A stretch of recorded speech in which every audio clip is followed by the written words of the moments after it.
Welcome to the show, Meghan Whittaker from the Milton Marlin swim team. So thank you very much for joining us. Yeah, for sure. So how are you holding up, and what have you been able to do during your time away from the pool in Milton? Yeah, good. I mean, some days it's weird. Some days feel completely normal, and then other days you realize that you can't go into buildings or see people. I mostly, I have a puppy, so my days are spent walking him, to be honest, and he's kind of keeping me sane right now without being able to go to the pool or without any other sense of normal. Good.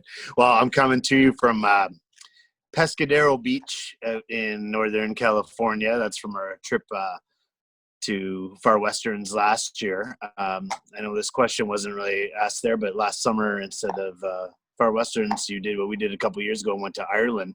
Want to just tell us a quick little synopsis or summary from the Ireland trip?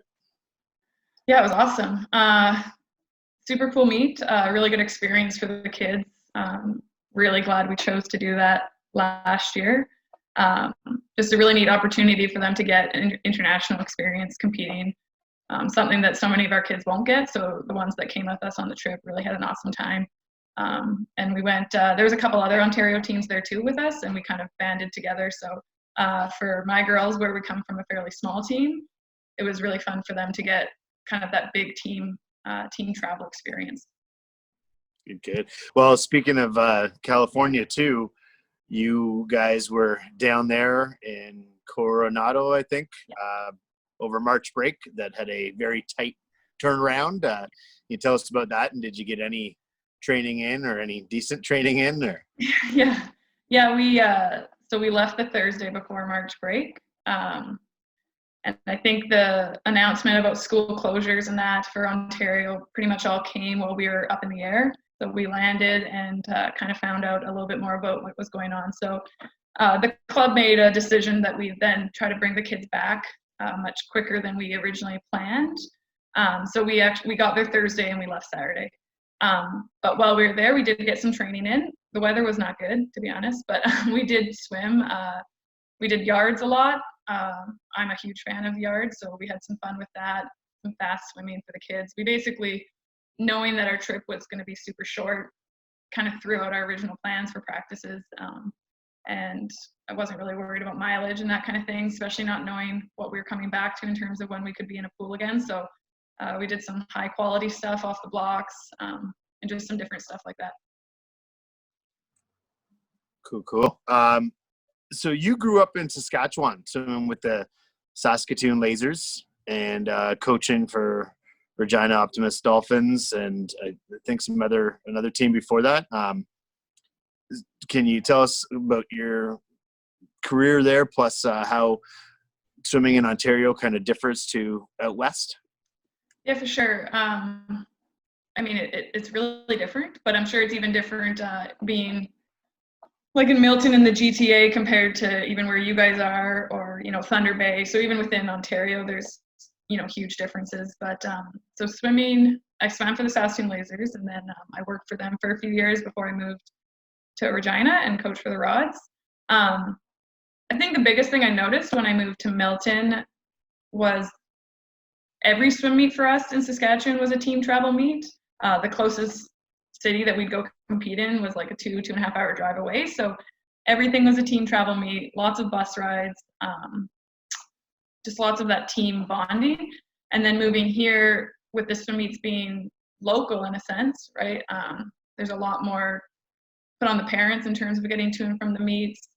So I think that was one of the biggest differences, just it was harder for me here to figure out how can I impact a team bonding and that kind of thing in the environment that we're in, if that makes sense.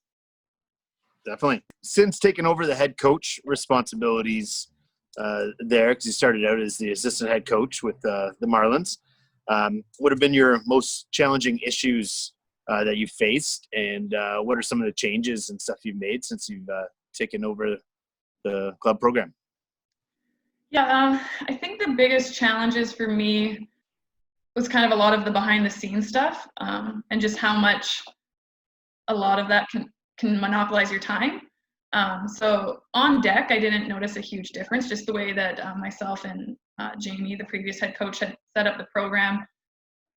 We both coached a senior group, and both our senior groups had, trials, regionals, provincial swimmers in it. So performance-wise of what I coached and what I was doing on a day-to-day basis didn't have a huge change. The biggest change really for me and the challenges was just managing all that behind the scenes club operations and that kind of thing.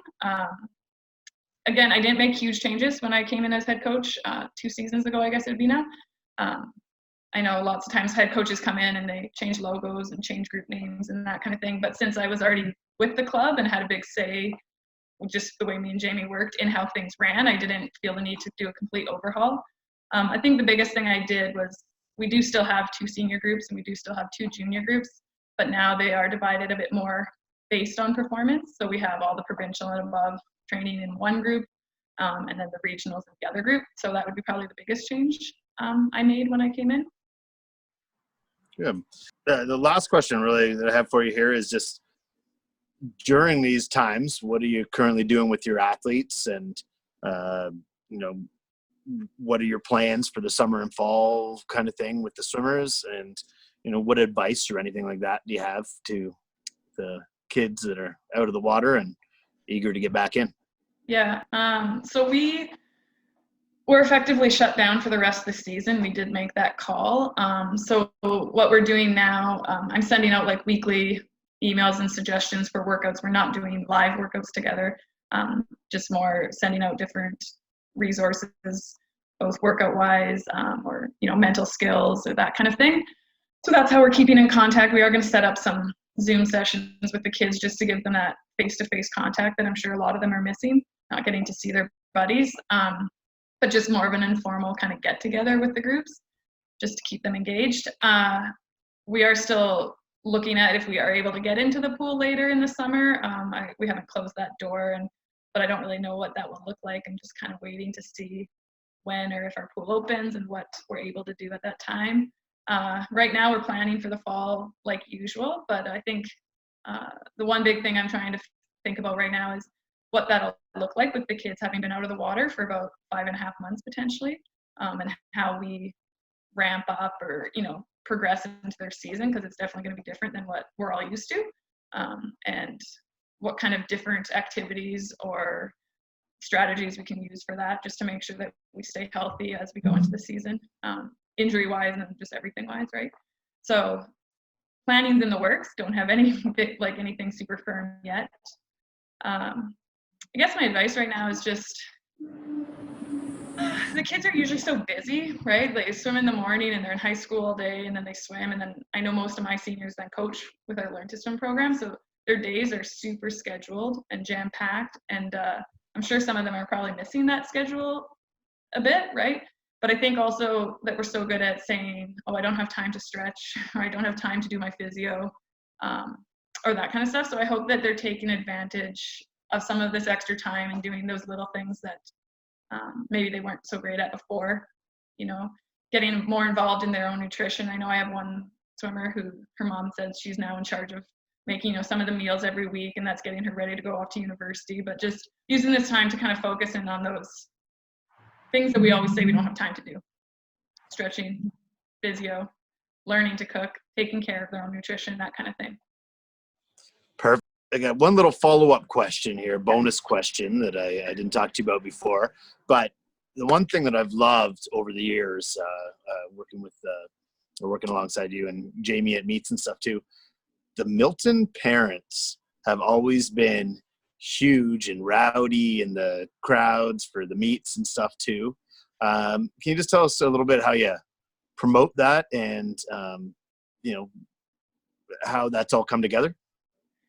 Yeah, you're right. They're kind of crazy sometimes. That was something that definitely I noticed right away when I joined the team 7 years ago. It's definitely, I think, something that's been kind of part of their history and tradition.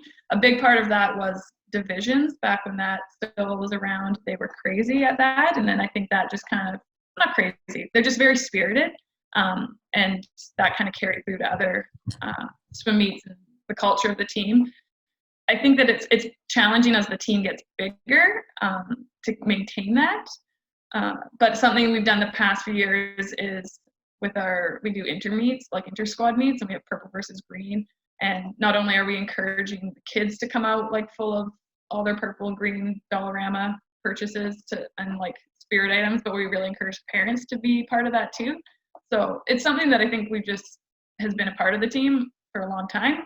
And it's important and it's awesome. It's fun that, they're enjoying their time at the pool. If you're on the pool deck for 12 hours as a meet, you may as well have some fun and some spirit in there too. Well, that's awesome. Thank you so much for your time today. I think the athletes and parents, coaches, everyone watching these segments can get a lot out of this. So thank you very, very much for joining us. Thank you.